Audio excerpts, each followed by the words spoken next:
bebendeanku ka Bogor. Sok ngambek teu aya sababna, tapi sanajan kitu atunya, hate abdi tetep kanyahna.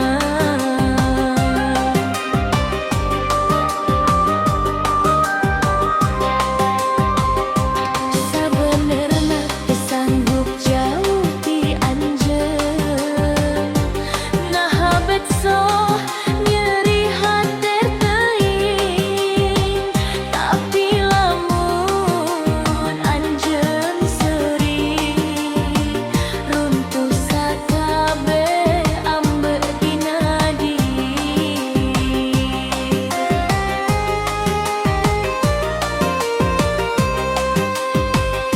Kacida sayangna ka anjeun, moal bisa aya nu ngaganti.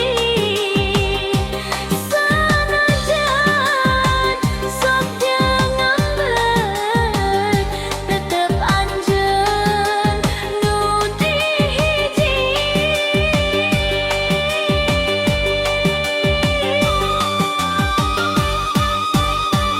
Ku bebendean ngan ukur hayang perhatian, ku kabogoh nu jadi pujaan, sing tetep satia jeung abdi. Mun nyari tong jauh-jauh, abdi mah gancang leus nyaah ka anjeun, moal lia buntungna.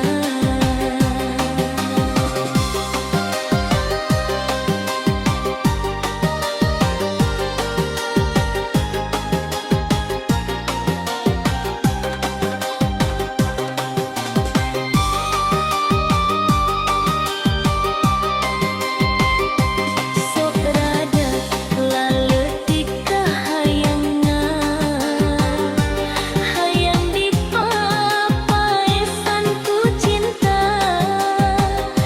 Najan kadang sida budak, abdi resep ngurus anjeun salawasna.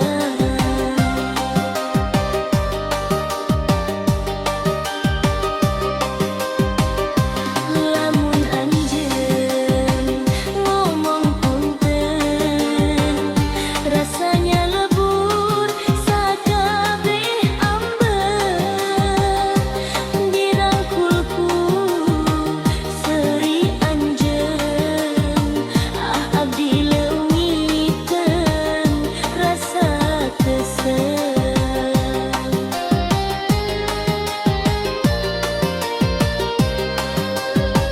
Ku bebendean ngan ukur hayang perhatian, ku kabogoh nu abdi simpen, jero hate pamungkasna.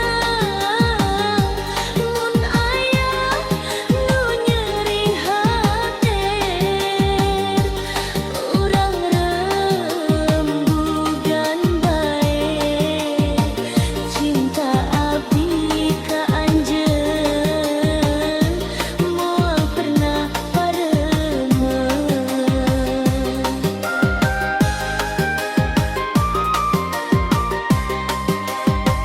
Ku bebendeanku ka Bogor, tapi tetep anjeun nu abdi